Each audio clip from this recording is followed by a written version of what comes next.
6 mouths to feed, I guess, including your own and a couple of pets.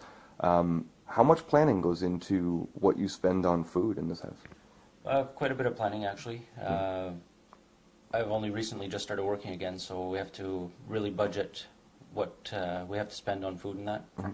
Is it one of the biggest sort of things that you spend on monthly? I guess it'd be, rent or whatever as well, or mortgage or that kind of thing. Yeah, other than bills and rent, food would be the biggest one, yes.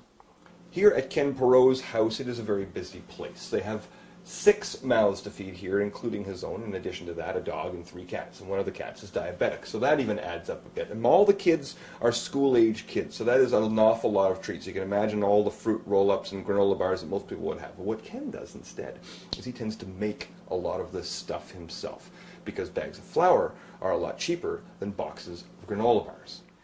Well, instead of using bread for their lunches, I make bread rolls for them.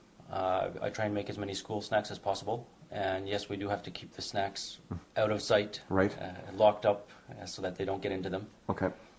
The you're saying even the spreads themselves, sometimes you try to make your own.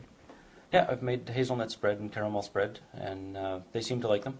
Excellent. So it saves money on those spreads. The other secret to making your grocery budget go farther when you are in a house where there are 2 incomes but one of them is fixed is to not waste anything, to try not to throw anything away.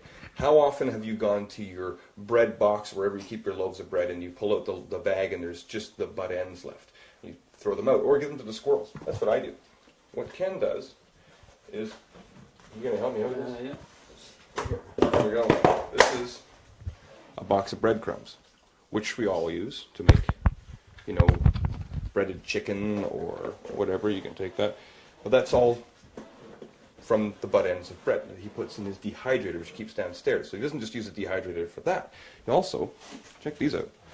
That's onions, and these are, I think, jalapeno peppers. Yes. So these kind of things, instead of throwing them out, we've all gone to the fridge and pulled out the crisper and found that mushy red pepper down there or whatever. He doesn't throw it out or put it in the green box like I would. He puts it in the dehydrator and then it gets used, maybe on pizzas or soups or stews, so it's not wasted. Just made these actually last night and this morning.